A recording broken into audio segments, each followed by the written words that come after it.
चलिए बेटा, अब हम लोग एक नया टॉपिक देखते हैं। और ये टॉपिक अगर हम बात करें काइनेमेटिक्स में, डायरेक्ट ये किताबों में नहीं दिया है ना, किसी टॉपिक के नाम से नहीं जाना जाता है ना। तो मैंने देखा कि इस कैटेगरी के क्वेश्चंस मैंने अलग अलग किताबों में देखे, और जब हमको उनका एक कलेक्शन किया तो पता चला यार कि ये तो काफ़ी नंबर ऑफ क्वेश्चंस काफ़ी हो गए, है ना। और इस कैटेगरी के क्वेश्चंस अगर आएंगे तो कैसे आ सकते हैं, तो हमने एक टॉपिक एक पर्टिकुलर लेके हम लोग उस पर बात कर सकते हैं। इक्वेशन ऑफ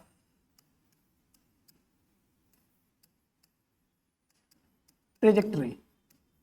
हमें ट्रेजेक्टरी की इक्वेशन फाइंड करनी है। इस तरीके के क्वेश्चंस देखिए कैसे करना होता है। तो हम लोग कुछ बेसिक से बात करते हैं पहले।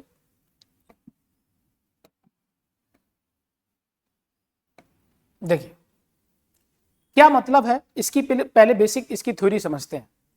याद करिए, हम लोगों ने काइनेमेटिक्स के पहले लेक्चर में देखा था पोजीशन वेक्टर। तो भैया पोजीशन वेक्टर हमारे लिए क्या होता है, तो हम लोग जानते हैं पोजीशन वेक्टर को लिखते हैं x i cap plus Y j cap plus Z k cap. इसका करिए डिफरेंशिएशन। पोजीशन वेक्टर का अगर डिफरेंशिएशन करते हैं तो आता है वेलोसिटी वेक्टर। आप इसे v लिख सकते हो। इसे क्या लिख सकते हो, v x i cap plus का बी वाई जे कैप और प्लस का वी जेड के कैप। अगर तुमने वेक्टर बनाया तो यहां पर भी वेक्टर बना सकते हो। अगर वेलोसिटी वेक्टर का डिफरेंशिएशन करेंगे तो आता है एक्सेलरेशन वेक्टर, जो कि dv बाई dt हो जाएगा। इसे यहां से क्या लिख सकते हो, तो हमारे पास यहां से जैसे कि ए एक्स आई कैफ प्लस का ए वाई जे कैफ प्लस का ए जेड के कैफ। अगर तुम्हें क्वेश्चन इस तरीके का दिया है और तुमसे पूछा जाए कि हमको पार्टिकल जो चल रहा है उसका ट्रैक की इक्वेशन फाइंड करनी है, या उसके पाथ की इक्वेशन फाइंड करनी है, या तो ट्रेजेक्टरी की इक्वेशन फाइंड करनी है, तो कैसे करना होता है, इस फॉर्मेट में क्वेश्चंस गिवन होते हैं। तो बेसिक कहानी हमें ये पहले से पता है। इसका डिफरेंशिएशन करेंगे तो ये भी आ जाएगा, और इसका डिफरेंशिएशन करेंगे तो ये भी आ जाएगा। एक्सेलरेशन दिया है, अगर मैं इसका इंटीग्रेशन करेंगे तो ये आ जाएगा, और अगर हमें ये दिया तो इसका अगर इंटीग्रेशन करेंगे तो ये आ जाएगा। अब इससे संबंधित कुछ क्वेश्चंस देख लेते हैं। देखिए जरा समझिए, मैंने एक क्वेश्चन लिया। हमारे पास एक पोजीशन वेक्टर दिया है 2t आई कैफ और प्लस का 3t स्क्वायर जे कैफ। तो एक पार्टिकल है, एक पार्टिकल का ये पोजीशन है, और एक पार्टिकल किसी एक पर्टिकुलर ट्रेजेक्टरी को फॉलो करता है। तो हमें फाइंड करना, फाइंड इक्वेशन ऑफ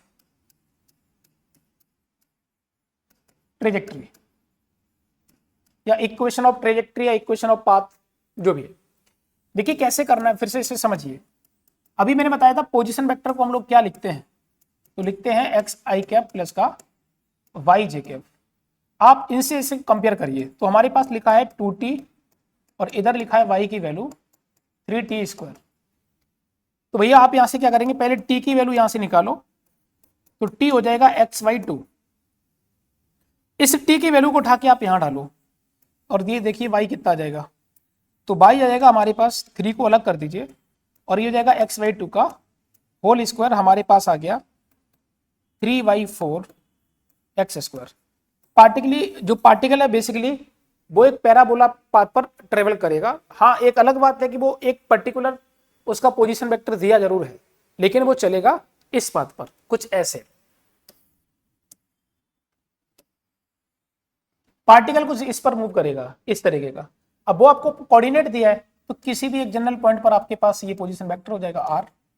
जो टाइम डिपेंडेंट दिया है वो कितना दिया है, आपको r वेक्टर दिया है 2t आई कैफ और प्लस का 3t स्क्वायर जे कैफ। आप टाइम की वैल्यू चेंज करते रहिए और इसके कोऑर्डिनेट्स मिलते रहेंगे। अब अच्छा एक बात बताइए कि क्या r मतलब t जो है कभी निगेटिव हो सकता है, तो नहीं हो सकता है। तो बेसिकली कर्व को दिखाने का इधर का कोई मीनिंग नहीं बनता। आपको कर्व दिखाना चाहिए तो सिर्फ इतना दिखाना चाहिए, लेकिन ये अभी भी तो पैराबोला ही है, सिर्फ आधा है तो क्या हुआ है, तो लेकिन पाथ इसका क्या है, पाथ तो ये है y = 3/4 एक्स स्क्वायर। क्यों ये इस तरीके का दिया, क्योंकि हम जानते हैं कि हमारे पास जो पोजीशन वेक्टर है वो टाइम डिपेंडेंट है, टाइम नेगेटिव हो नहीं सकता। तो अगर t = 0 पे बोलोगे तो पार्टिकल, अगर हम बोलते पार्टिकल यहां से चल रहा है तो आप यहां से मानिए। और अच्छा यहां से अगर हम देखें x दिया है तुम्हारे पास 2t, तो x क्या निगेटिव हो सकता है? नहीं हो सकता है। y क्या निगेटिव हो सकता है? नहीं निगेटिव हो सकता। तो फाइनली चार्ज जो भी पार्टिकल है उस पार्टिकल को यहां से चलना पड़ेगा और इस ट्रेजेक्टरी पे चलना पड़ेगा, और जनरल किसी पॉइंट पर मैंने बोल दिया कि वो उसका पोजीशन वेक्टर दिया है। अब पोजीशन वेक्टर कैसे आता है ये सब चीजें मुझे बताने की जरूरत नहीं है, क्योंकि हम लोग काइनेमेटिक्स में पहले भी देख चुके हैं। तो पार्टिकल की ट्रेजेक्टरी इक्वेशन आ गई 3/4। क्लियर है? चलो और देखिए, जैसे कि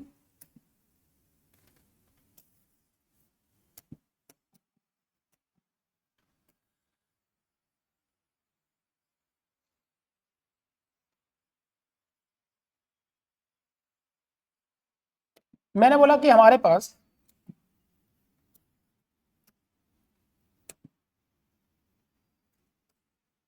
फोर्टी आई कैप और 8t जे कैप हमको ये दिया है। फिर से हमें बताना है ट्रेजेक्टरी इक्वेशन क्या आएगी। तो भैया इसे x को क्या लिखोगे 40, y को क्या लिखोगे 8t, यहां से t की वैल्यू कितनी आ गई xy4, y की वैल्यू कितनी आ जाएगी, आप इस t की वैल्यू को उठा के रख दो तो हो जाएगा x/4, y की वैल्यू आ गई 2x। तो पार्टिकल की ट्रेजेक्टरी इक्वेशन जो बनी है वो स्ट्रेट लाइन बनी है। बेसिकली पार्टिकल जो चलेगा वो इस पाथ को चलेगा, जहां पर इसका एंगल जो है वो theta is equal to tan inverse 2 दिया है, और इस पर पार्टिकल मूव करेगा। फिर से मैं बोलना चाह रहा हूं कि स्टार्ट पार्टिकल यहीं से करेगा, पीछे से नहीं करेगा, क्योंकि टाइम नेगेटिव हो नहीं सकता। तो आप यहां पर कोई भी इसका फंक्शन बनाते रहिए और यहां पर आप इनको एक दूसरे से कंपेयर करते रहिए, एक दूसरे की वैल्यू पुट करते रहिए, तो हम डायरेक्ट उनकी ट्रेजेक्टरी इक्वेशन फाइंड कर सकते हैं। चलिए और देखिए, जैसे कि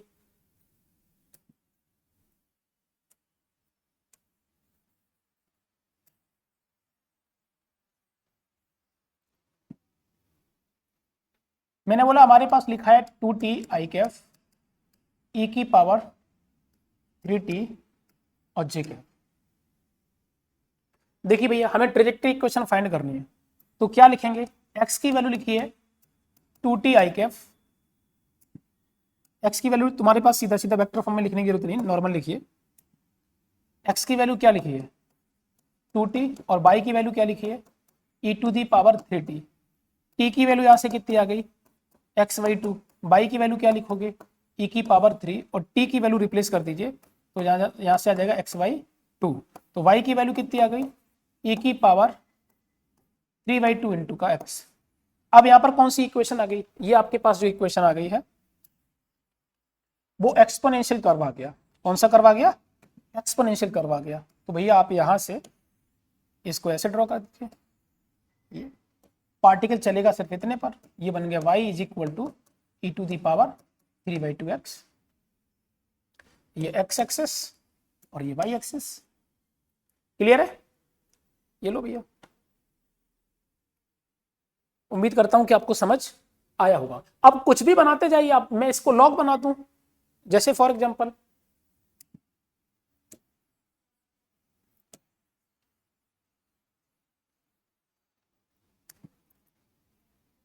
लॉग बेस e और इनटू का t और j कैप। तो क्या लिखोगे, x की वैल्यू कितनी आ गई 2t, y की वैल्यू कितनी आ गई लॉग बेस e इंटू का t की वैल्यू कितनी बन गई x/2, y की वैल्यू कितनी हो जाएगी लॉग बेस e, और t की वैल्यू यहां से कितनी आ गई x/2। लो भैया खत्म, ये ट्रेजेक्टरी आ गई इक्वेशन। और इसका ग्राफ कैसा होता है तो आप जानते हो, लॉग का ग्राफ कैसा होता है, लॉग का ग्राफ अगर बेस ग्रेटर देन 1 है तो इसका ग्राफ ये हो जाना। क्लियर है? ये आ गया। तो अगर कोई पोजीशन वेक्टर दिया है और x भी टाइम डिपेंडेंट है, y भी डिपेंडेंट तुम्हारा टाइम का है, लेकिन उनका कोई भी फंक्शन बना रहे, मैथमेटिक्स का कोई भी फंक्शन हो, हम एक की वैल्यू को निकाल t की वैल्यू निकाल के और y वाली t में हम पुट कर देंगे, तो हमारे पास y as a function of x calculate हम कर लेंगे। और देखो मैंने बोला कि वेलोसिटी वेक्टर हमारे पास दिया है 2t आई कैफ और 3t स्क्वायर जे कैफ। हमको अभी भी position as a function of y as a function of x find करना है, ट्रेजेक्ट्री इक्वेशन फाइंड करनी है। कुल मिला के हमारी ट्रेजेक्ट्री इक्वेशन को फाइंड करना है। अब क्या करोगे, ऐसे क्वेश्चन को सॉल्व करने के लिए आपके पास ये वेलोसिटी है 2t आई कैफ और 3t स्क्वायर जे कैफ। तो पहले तुम निकालिए इसका position vector, d r by d t is equal to 2t i cap plus का 3t स्क्वायर जे कैफ। तो पहले तुम लिखो डी आर वेक्टर, क्या लिखोगे 2t डी टी इंटीग्रेशन आई कैफ प्लस का 3t स्क्वायर डी टी का इंटीग्रेशन जे कैफ। इंटीग्रेट कर लीजिए भैया, यहां से इंटीग्रेट, यहां से इंटीग्रेट और यहां से इंटीग्रेट। देखिए पोजीशन कितना आ जाएगा, हमारे पास पोजीशन आ जाएगा टी स्क्वायर आई कैफ और प्लस का टी क्यूब जे कैफ। अब कुछ बचा ही नहीं है, ये बन गया तुम्हारा एक्स टी स्क्वायर और बाई बन गया आपके पास टी क्यूब। यहां से आप टी की वैल्यू लिखिए तो आ जाएगी एक्स बाई टू का पावर हाफ, और ये जो बाई बन जाएगा वो बन जाएगा हमारे पास एक्स बाई टू की पावर 3/2। लो भैया आंसर आ गया। क्लियर है? तो चाहे तुम्हारे पास पोजीशन का अगर हमारे पास दिया हो, चाहे वेलोसिटी का दिया हो, लेकिन एक बात ध्यान रखना, जैसे मैंने यहां पर इंटीग्रेशन किया तो इंटीग्रेशन में हमने लिमिट के बारे में बात नहीं करी। देखिए जरूरी नहीं है कि आपका जब इंटीग्रेशन करते हैं तो हमारे लिए कांस्टेंट टर्म हमेशा जीरो ही कंसीडर किया जाए, क्योंकि यहाँ पर इंटीग्रेशन किया तो हमने इसका कांस्टेंट जीरो माना, यहाँ पर भी कांस्टेंट जीरो माना, तब हमने ऐसा लिख दिया। क्योंकि ये कैसा इंटीग्रेशन है, इंडेफिनेट, और इंडेफिनेट इंटीग्रेशन में कांस्टेंट आता है। हाँ वो एक अलग बात है, कई जगह पर जीरो आपका कांस्टेंट होता है, लेकिन हर जगह पर जीरो नहीं होता। तो भैया कहां जीरो नहीं होगा, तो मैं एक क्वेश्चन ले रहा हूं, देखिए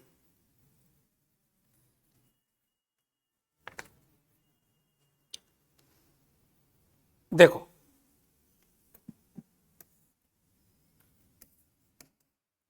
हमारे पास दिया कि एक पार्टिकल है, हमारे पास एक पार्टिकल है जो कि एक्स वाई प्लेन में मूव कर रहा है, और उसका वेलोसिटी वेक्टर दिया है आपको 8t माइनस का 2। एक्स डायरेक्शन में पार्टिकल की वेलोसिटी ये है और वाई डायरेक्शन में इसकी 2 दी है। पार्टिकल एक्स वाई प्लेन में मूव कर रहा है, और वो पार्टिकल एक्स वाई प्लेन में जब मूव कर रहा है तो वो एक पॉइंट से पास करता है।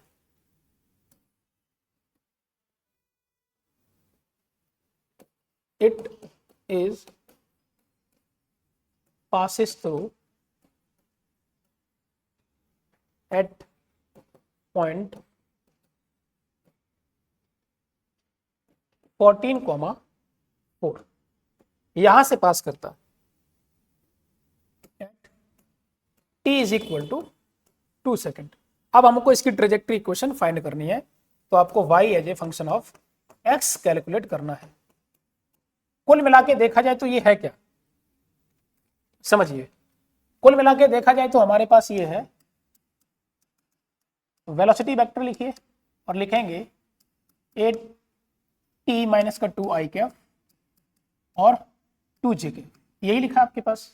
पीछे भी आपको इसी तरीके का दिया था, लेकिन मैंने बोला कि पार्टिकल पर्टिकुलर किसी पॉइंट से पास करता है और उसके कोऑर्डिनेट दिए हैं, और जिस टाइम पर पास करता है वो भी आपको टाइम दिया है। तो भैया अब अगर आप तुम नॉर्मल अगर इंटीग्रेशन कर दिए तो ये क्वेश्चन गलत कर दोगे, क्योंकि अब आपको पास इंटीग्रेशन दिया है और पॉइंट भी दिया है, और पॉइंट दिया है तो पास करना, तो इसका मतलब कांस्टेंट तुम्हें कंसीडर करना पड़ेगा, और बिना कांस्टेंट अगर तुम करोगे तो ये क्वेश्चन गलत कर दोगे। देखिए मैं क्या बता रहा हूं, ध्यान से सुनो। हमारे पास दिया है vx is equal to 8t minus का 2, और मैंने यहां लिखा dx by D t is equal to 8t minus का 2, और यहां लिखेंगे आप dx is equal to 8t minus का 2 dt का इंटीग्रेशन।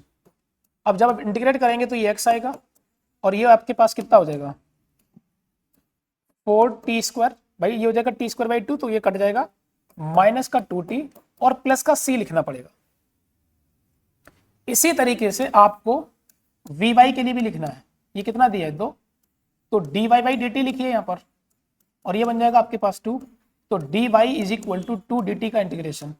आप इंटीग्रेट कर लीजिए, तो y is equal to 2t और प्लस का c यहां पर भी लिखो, ये मान लो c1 है और ये c2 है। अब आपको बताया जा रहा है पार्टिकल किस पॉइंट से पास कर रहा है t is equal to 2 second पर। तो आप एक काम करिए कि यहां लिखिए 14 और जो t की वैल्यू दी है वो आप t की वैल्यू रखो 2 सेकेंड, तो आपके पास ये आ जाएगा प्लस का c1।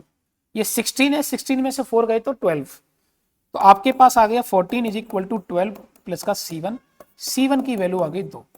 अब बताइए, मैंने पीछे वाले केस में कांस्टेंट माना ही नहीं क्योंकि कुछ बोला नहीं गया था, कोई पॉइंट पास कर रहा है या किस टाइम पर कुछ भी, ऐसा कोई बात नहीं, नॉर्मल सी बात थी।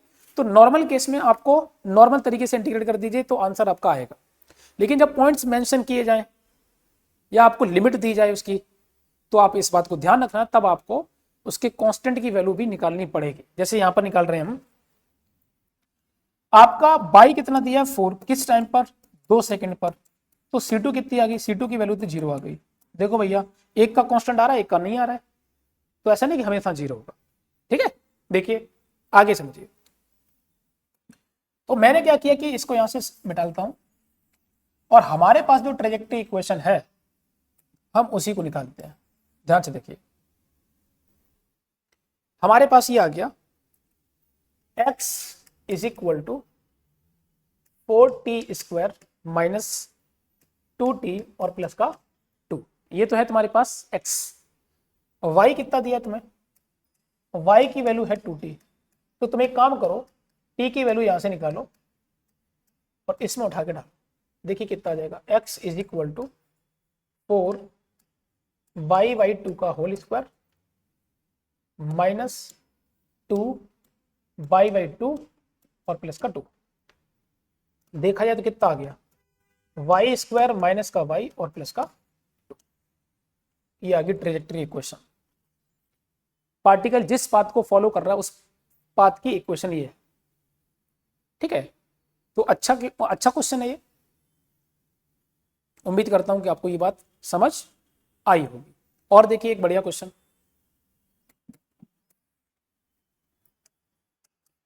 मैंने बोला कि पार्टिकल है जिसकी वेलोसिटी टी आई कैफ और एक्स जे कैफ दिया है, हमको y as a function of इसका x कैलकुलेट करना है।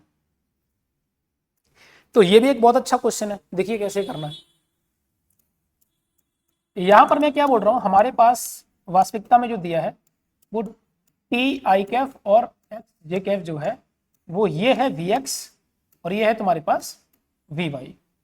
चलिए देखिए, वी एक्स जो लिखोगे वो है टी, इसे लिखोगे आप D x by D T और ये हो जाएगा टी और डी एक्स आ जाएगा आपके पास टी डी टी का इंटीग्रेशन, आप इंटीग्रेट कर लीजिए और एक्स की वैल्यू आ जाएगी टी स्क्वायर बाई 2।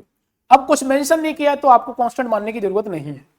अगर कुछ कोऑर्डिनेट्स मेंशन करते तो फिर आपको ध्यान रखना पड़ता कि कांस्टेंट की वैल्यू आ सकती है।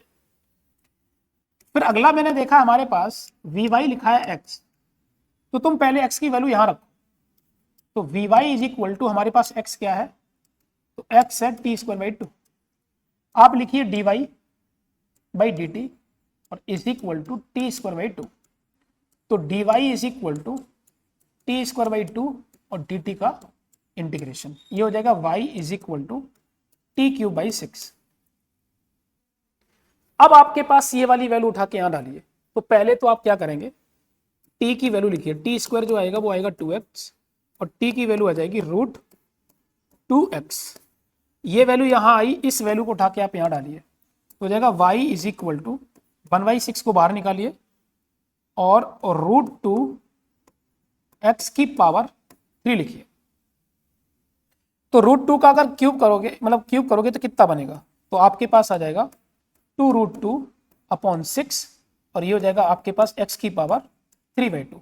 यहां से ये कट करिए, यहां से ये आ जाएगा, आपके पास यहां से कितना आ जाएगा, तो आ जाएगा y इज इक्वल टू, या इसे लिखिए 3y इज इक्वल टू और रूट 2x की पावर 3/2। अब मैं दोनों साइड इसे स्क्वायर करना चाहता हूं, तो आप क्या लिखेंगे, 9y square is equal to 2x cube, ये आंसर। तो ये जो पार्टिकल चलेगा वो इस पाथ पर चलेगा, इसकी ट्रेजेक्टरी इक्वेशन आ गई। और देखिए भाई साहब बढ़िया क्वेश्चन, चलो नोट करिए,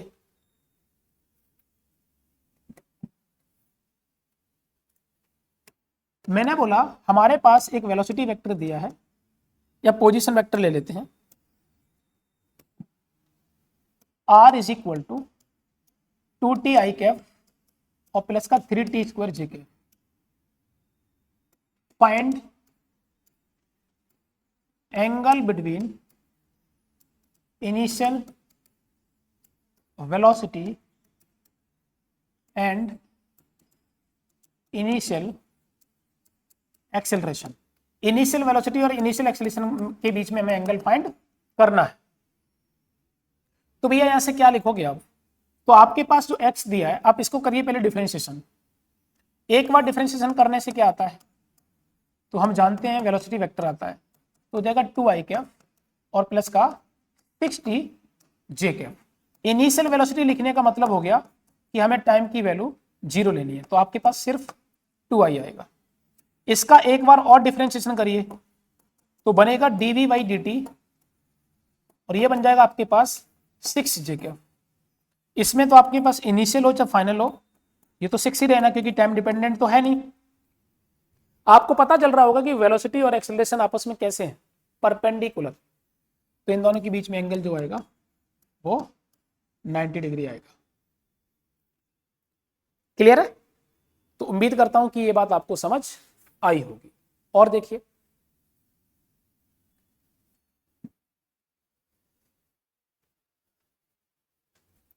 अगर मैं किसी इनिशियल के बीच में ना बात करूं, टाइम डिपेंडेंट एंगल फाइंड करना चाहूं, तो देखिए इसी को मैं बोल रहा हूं, समझिए। एंगल मुझे इसका ही फाइंड करना है, लेकिन टाइम डिपेंडेंट, तो कैसे करोगे?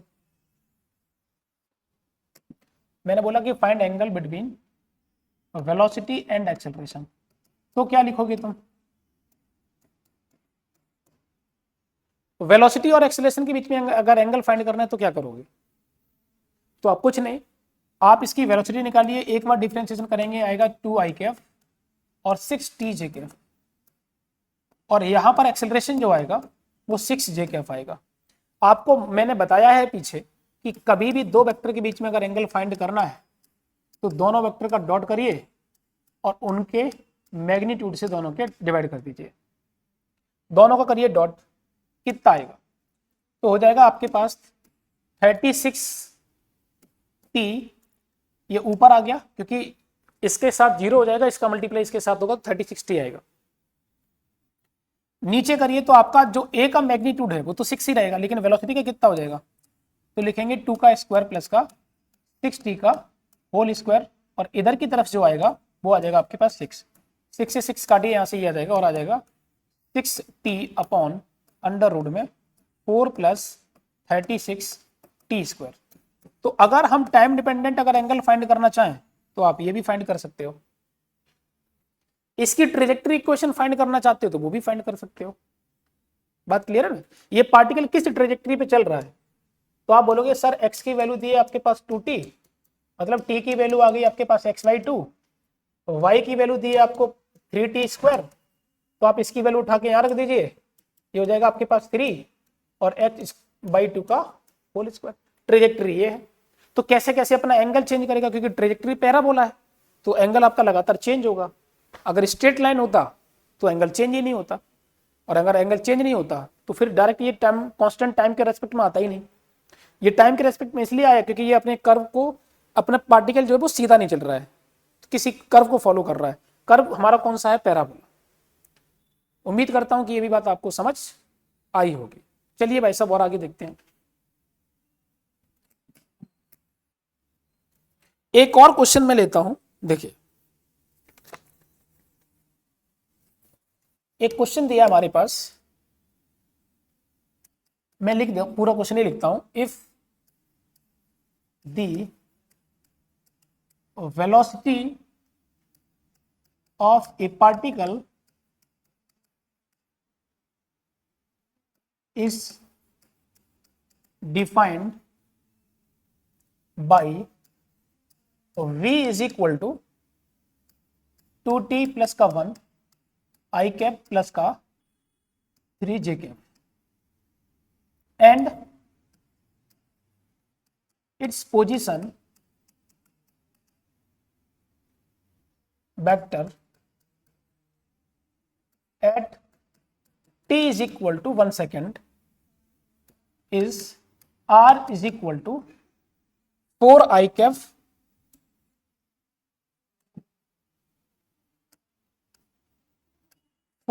प्लस का 3 j कैफ।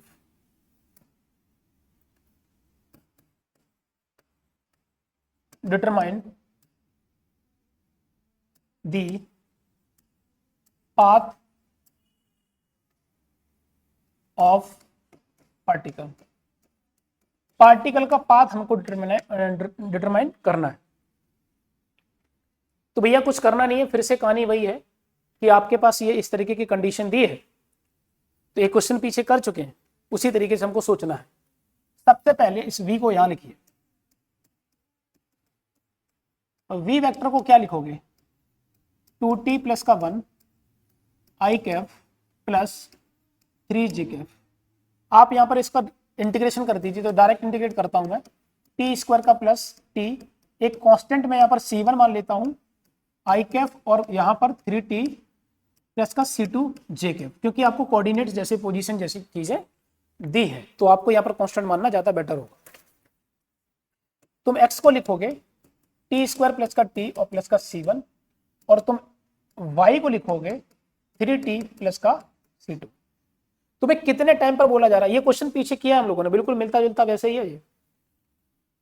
तो आपके पास ये कितना है, तो पहले समझिए हमारे पास t की वैल्यू 1 बोल रहे हैं, तो इसे रखिए 1 का स्क्वायर 1 प्लस का c1, और उस टाइम पर पोजीशन वेक्टर दिया आपके पास 4i के प्लस का 3 j के, इसका मतलब है उसका x 4 है, तो c1 की वैल्यू आ गई 2, यहाँ पर तो 0 है नहीं।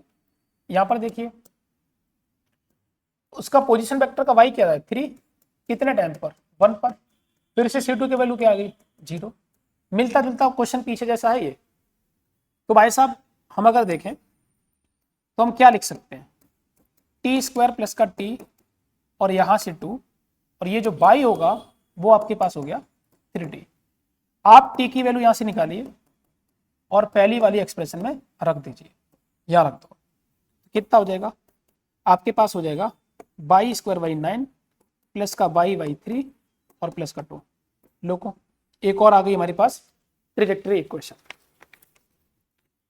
तो देखिए बढ़िया बढ़िया क्वेश्चंस में आपको करवा रहे हैं, ऐसे क्वेश्चंस जो बहुत रेयरली कभी किसी ने बच्चे ने देखे होंगे, जो भी बच्चे यूट्यूब पर पढ़ रहे हैं, है ना, बहुत रेयर बच्चे, और वो भी अपने मेहनत से करेंगे, टीचर के द्वारा ये सब चीजें नहीं मिलती बच्चों को, है ना। अब ये है कि ये मैं आपको जो क्वेश्चंस करवा रहा हूँ वो मैंने खुद किताबों के द्वारा रिसर्च करके, और मैंने ये आपको जो क्वेश्चंस बनाए हैं, मिले हैं, कुछ बनाए हैं, कुछ मिले हैं।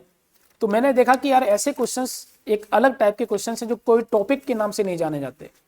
तो मैंने देखा कि अगर इस कैटेगरी के क्वेश्चंस जब भी आए तो मैंने एक पर्टिकुलर आपके लिए एक मैंने अलग ही लेक्चर ही बना दिया कि ऐसे कैटेगरी के क्वेश्चंस आते तो तुम्हें क्या करना चाहिए, तो आप ऐसे क्वेश्चन सॉल्व कर लेंगे, इसमें भी कोई बहुत बड़ी बात नहीं है। और देखिए भाई साहब आगे देखिए,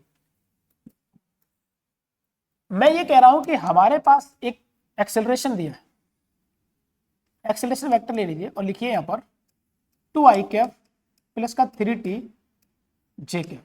मान लो हमारे पास इस तरीके से दिया, और अभी भी हम चाहते हैं कि position as a function of, मतलब sorry by as a function of x तुमको फाइंड करना है, मतलब जो पार्टिकल जिस पाथ को फॉलो करेगा उसकी ट्रेजेक्टरी इक्वेशन फाइंड करनी है, पाथ की इक्वेशन फाइंड करनी है। तो कुछ नहीं है, आपको सबसे पहले पोजीशन निकालनी पड़ेगी।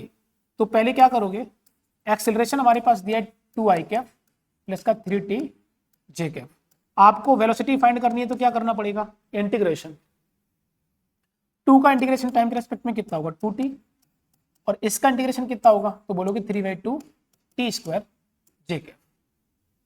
अब आगे सुनिए, हमें r फाइंड करना है, तो इसका भी इंटीग्रेशन करिए, तो कितना आ जाएगा t स्क्वायर i कैप, और ये हो जाएगा तुम्हारे पास t cube by 2 j cap. लो भाई साहब पोजीशन आ गई आपके पास, x की वैल्यू क्या दी है t स्क्वायर, तो t की वैल्यू यहां से कितनी हो जाएगी, और रूट x, यहां पर देखिए y कितना दिया है t की पावर 3/2, और यहां पर आप वैल्यू रख दीजिए, तो कितना हो जाएगा 1/2 बाहर निकाल दो, और ये हो जाएगा x की पावर 3/2, इसका इधर मल्टीप्लाई कर दो, 2y is equal to x की पावर 3/2 होल स्क्वायर कर दीजिए तो 4/² इज इक्वल टू x⁻3। लो भैया ट्रेजेक्ट्री इक्वेशन आ गई। तो हमने देखिए क्वेश्चंस कैसे कैसे देखे, पोजीशन अगर दिया है उससे हमें ट्रेजेक्ट्री इक्वेशन फाइंड करनी, वो भी क्वेश्चंस देखे।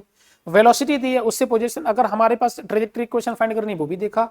एक्सेलरेशन हमारे पास दिया उससे अगर ट्रेजेक्ट्री इक्वेशन फाइंड करनी है, वो भी देखा। अभी मैं 2-4 चीजें और आपको बता देता हूं, क्वेश्चन के जरिए से वो चीजें आपको क्लियर हो जाएंगी, बाकी इसमें कुछ बहुत ज्यादा बड़ी बात है नहीं। देखिए मैंने बोला कि अगर कोई पार्टिकल यहां पर है और ये एंगल थीटा है और इसके कंपोनेंट अगर हम इसके कोऑर्डिनेट्स बताएं तो कोऑर्डिनेट लिखोगे r cos थीटा और r sin थीटा। तो क्लियर है कि ये कोऑर्डिनेट दिए हैं तो सर्कुलर पाथ होगा। सर्कल की प्रॉपर्टी से पोलर कोऑर्डिनेट बोलते हैं। जो मैथमेटिक्स का स्टूडेंट है, जेई वाले बच्चे हैं, वो समझ गए होंगे कि मैं क्या बोल रहा हूं। ये पोलर कोऑर्डिनेट दिए। अगर मुझे इसकी ट्रेजेक्ट्री इक्वेशन फाइंड करनी है तो क्या लिखोगे आप? तो आप अच्छे से जानते हैं कि अगर ये यहाँ पर ओरिजिन है तो हम x² + y² is equal to r² लिखेंगे। देखिए पहले समझिए, ये हमारे पास जो कोऑर्डिनेट कभी भी दिए जाए ना, r cos theta r sin theta या r sin theta r cos theta, इधर यहाँ पर जो आगे वाला जो तुम्हारे पास कांस्टेंट है वो सेम होना चाहिए और पीछे चाहे cos लिखा हो चाहे sin लिखा हो। तो समझ जाना कि हम लोग जो बात कर रहे हैं वो कर रहे हैं एक सर्कल के लिए, पोलर कोऑर्डिनेट के बारे में बात हो रही है। देखिए जब सर्कल के बारे में बात हो रही है तो तुम्हें ध्यान रखना कि अगर इससे पूछ लिया जाए कि पार्टिकल किस पाथ को फॉलो कर रहा होगा तो आप बोलेंगे पार्टिकल की ट्रेजेक्ट्री इक्वेशन ये आ गई। ये है trajectory equation of a particle. Particle circle पर मूव कर रहा है और कैसे मूव करेगा? तो एंटी क्लॉकवाइज, इस डायरेक्शन में मतलब मूव करेगा। अब अगर हम बात करें सर्कुलर मोशन की प्रॉपर्टी को तो एंगुलर वेलोसिटी होती है एंगुलर डिस्प्लेसमेंट अपॉन टाइम। तो थीटा की वैल्यू क्या लिख सकते हो आप? Omega T. तो आप अगर इसकी इक्वेशन में यहां पर भी अगर देखना चाहें तो यहां लिख सकते हैं कि कोऑर्डिनेट्स को भी r cos ओमेगा टी, यहां से r sin ओमेगा टी।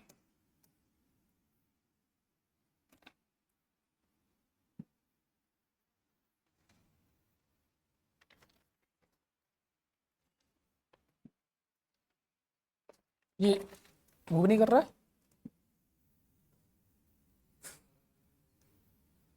ये ठीक, कोई नहीं चलिए देखिए। तो ये ध्यान रखना कि अगर इस तरीके का फॉर्मेट दिया तो आप खुद ही बता देना कि सर्कल पर पार्टिकल घूम रहा है, सेंटर अगर इसका ये है तो इसका जो ट्रेजेक्ट्री इक्वेशन आ जाएगी वो आपके पास यहां से स्क्वायर होगा r²। ये इसकी ट्रेजेक्ट्री इक्वेशन आ गई। अच्छा अगर हम एक और बात पूछें कि जैसे कि हमारे पास एक कोऑर्डिनेट दिया, जैसे ये एक्स एक्सिस है, ये वाई एक्सिस है, एक कोऑर्डिनेट दिया है a cos थीटा और एक कोऑर्डिनेट दिया है b sin थीटा, और पूछा जाए कि ये किसके कोऑर्डिनेट्स होंगे तो या किस पाथ को ये फॉलो करेगी। तो आप ध्यान रखना कि अगर आपके पास आगे वाला कांस्टेंट अगर डिफरेंट हो गया तो ये एलिप्स बनेगी। इस बात को ध्यान रखना, एलिप्स की इक्वेशन आपको लिखना है। तो इस तरह के क्वेश्चंस भी आपको देखने को मिलेगा, क्योंकि अगर हमारे पास इनके अगर हमारे पास जो r वाला टर्म है यहाँ पर a लिखा है और वहां पर r पे b लिखा है, इसका मतलब है कि इसका सेमी मेजर एक्सिस और सेमी माइनर एक्सिस डिफरेंट होंगे, और सर्कल में सेमी मेजर एक्सिस और सेमी माइनर एक्सिस एक ही होता है और यहाँ पर डिफरेंट है, इसलिए डिफरेंट लिखेंगे। तो कन्फर्म है कि एलिप्स की इक्वेशन यहाँ पर होनी चाहिए। उम्मीद करता हूं कि ये भी बात आपको समझ आई। और क्या एलिप्स की इक्वेशन होती है तो वो आप जानते हो। यहां से क्या लिखेंगे हम? x² y a² प्लस का y² upon b² is equal to 1, क्योंकि सेंटर ये है तो आप ये लिखें। क्लियर? तो ये बात भी आपको समझ आई होगी। और देखिए भाई साहब, अगर हम यहां से बात करें, मैंने बोला कि एक पार्टिकल जो है वो पैराबोला पाथ पर चल रहा है, ऐसे पैराबोला पाथ पर ये चल रहा है।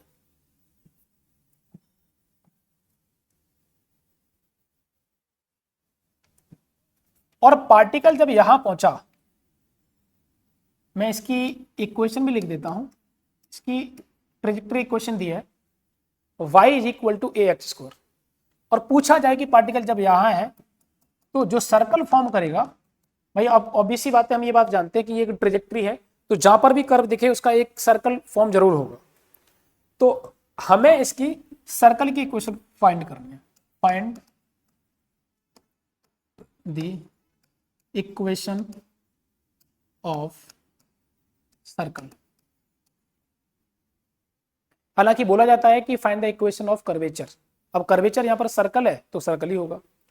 इस पॉइंट पर अगर हम बात करेंगे तो क्या होगा, जरा समझिए। हमारे पास एक फॉर्मूला होता है, आपको मैं सर्कुलर मोशन में बताऊंगा।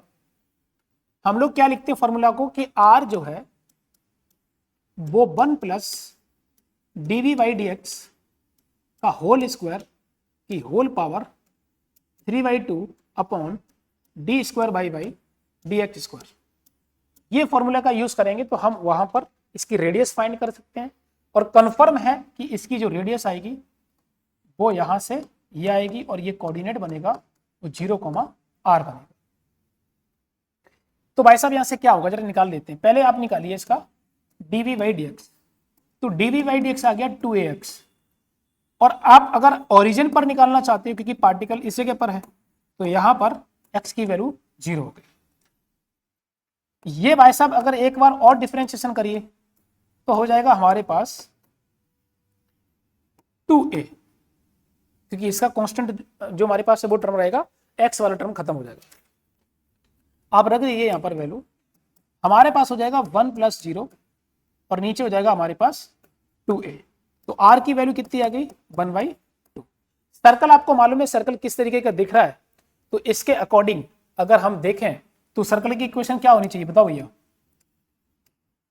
अगर सर्कल यहां पर है तो इक्वेशन क्या बननी चाहिए, तो बनेगी X square plus Y minus are का whole square is equal to are square. तो मैं सही बोल रहा हूं, तो भैया यहां से लिखिए x square plus Y minus are का होल स्क्वायर और is equal to are square. ये आर की वैल्यू उठा के रख दीजिए आप, और हमारे पास ये इक्वेशन आ गई, खत्म। ठीक है, चलिए और देखिए, एक दो क्वेश्चन और देख लेते हैं। देखिए हमारे पास ये बोला जा रहा है, देखिए क्वेश्चन मैं लिख ही देता हूं।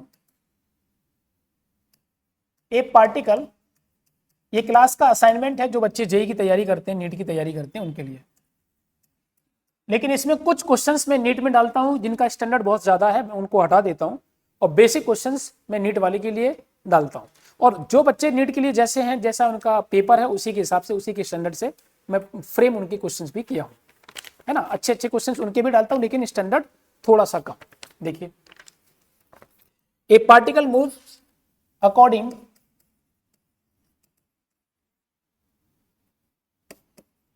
To the equation y is equal to a x minus का वी एक्स स्क्वायर, और यहां पर बोला जा रहा है only gravitational field is present.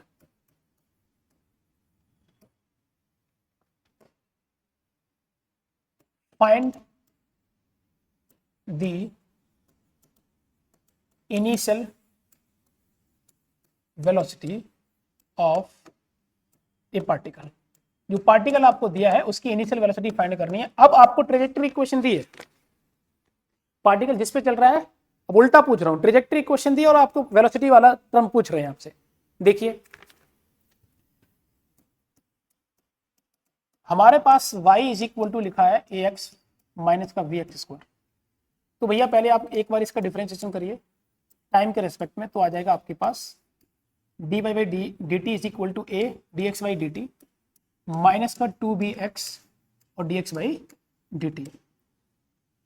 आपको इनिशियल वेलोसिटी के बारे में बात कर रहा है, तो कंफर्म है कि आपका x वाला टर्म 0 हो जाएगा इस पर्टिकुलर केस के लिए। पहले हम एक काम करते हैं, इसे पूरा लिखा रहने देते हैं, फिर एक साथ सॉल्व करते हैं। 2bx और dx बाई dt, इसको आप इक्वेशन फर्स्ट लिख लीजिए। फिर मैं इसको एक बार और डिफरेंशिएशन करता हूं, अगेन डिफरेंशिएशन करिए तो कितना आ जाएगा, d square by y d t square और is equal to a d square x by D t square, और ये हो जाएगा 2b x d square x by D t square और minus 2b d x by D t का whole square. आपको बोला गया है कि सिर्फ ग्रेविटेशन फील्ड प्रेजेंट है, इसका मतलब है कि सिर्फ एक्सेलरेशन वाई डायरेक्शन में है, एक्सेलरेशन एक्स एक्सिस में नहीं है। इसका मतलब हुआ कि ये वाला टर्म जीरो हुआ यहाँ पर और ये टर्म भी यहाँ पर जीरो हो गया। ग्रेविटी नीचे एक्ट करती है तो निगेटिव हो जाएगा और लिखेंगे आप माइनस का 2v और वो बन जाएगी वेलोसिटी इन एक्स डायरेक्शन। तो माइनस से माइनस कट गया, आपके पास जो vx आ जाएगा वो अंडर रूट में जी वाई 2b आ जाएगा। ठीक है, अब देखिए ये हमारे पास है vx।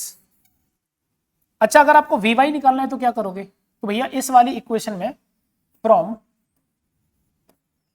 इक्वेशन फर्स्ट आपके पास लिखा है d Y by D t is equal to a d x by D T और माइनस 2bx और dx बाई dt।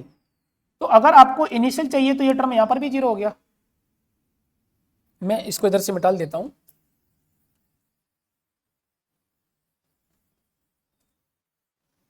देखिए अगर इनिशियल जीरो हो गया तो इसे अब क्या लिखेंगे, ये तो y डायरेक्शन में वेलोसिटी आ गई और a dx बाई dt क्या है, वो तो आपके पास vx है और vx आपने पहले लिखा कितना, अंडर रूट में g बाई 2b।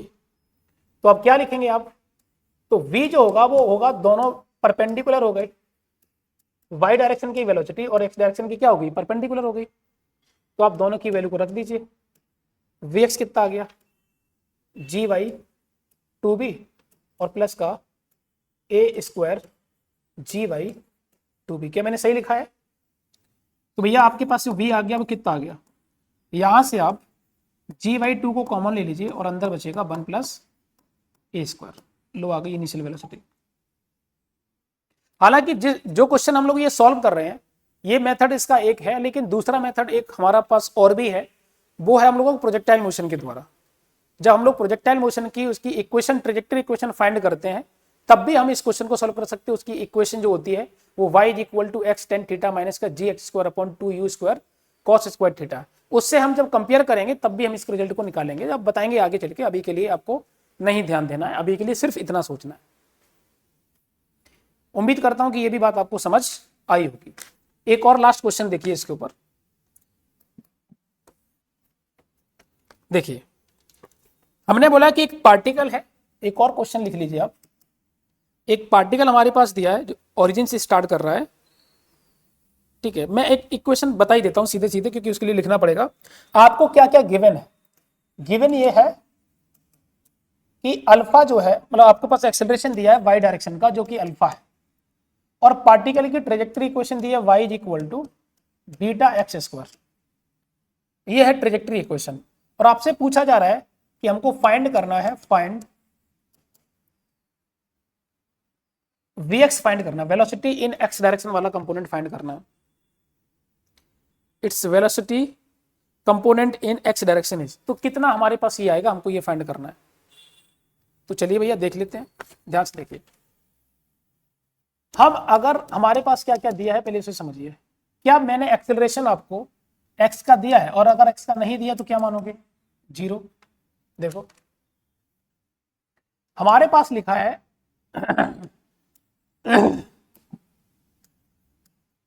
हमारे पास y इज इक्वल टू लिखा है बीटा एक्स स्क्वायर। इसका करिए डिफरेंशिएशन टाइम के रेस्पेक्ट में, तो क्या बनेगा, तो बनेगा dv by dt is equal to 2vx और dx बाई dt।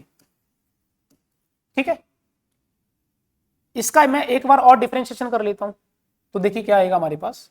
तो लिखा मैंने d square by y d t square is equal to 2b को बाहर लिखो पहले, d square x by D t square, और दूसरा हो जाएगा हमारे पास 2b और d x by D t का होल स्क्वायर। अब ये वाला टर्म देखिए, ये वाला टर्म तो पहले से ही जीरो हो गया आपका, क्योंकि आपका इधर की वेलोसिटी दी नहीं गई है, तो सोचना ही बेकार है। हॉरिजॉन्टल डायरेक्शन का एक्सेलरेशन 0 है, ये आपको अल्फा दिया है और ये लिखा 2 बीटा, और ये आपके पास वेलोसिटी हो गई एक्स डायरेक्शन की। तो आप क्या लिखेंगे, vx square is equal to alpha upon 2 beta, और आपके पास जो vx की वैल्यू आ गई वो अंडर रूट में अल्फा अपॉन 2 बीटा, ये आंसर।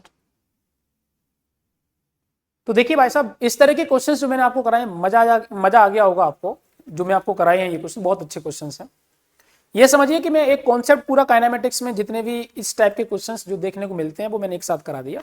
आप इनकी क्वेश्चंस की प्रैक्टिस कर लीजिए, और जो भी सीट में से हटके थोड़े बहुत क्वेश्चंस बचे हैं तो एक साथ सारी क्लास यहाँ पर बोर्ड पर कराने का पॉसिबल नहीं है, क्योंकि टाइम हमको हमारे पास उतना है भी नहीं अभी, है ना, क्योंकि हमारी क्लास अभी जस्ट मैं क्लास लेने जा रहा हूँ। तो फिर अगर होगा तो मैं आगे क्लास में बता दूंगा, बाकी अभी तक के लिए इतना काफ़ी है। ओके बेटा।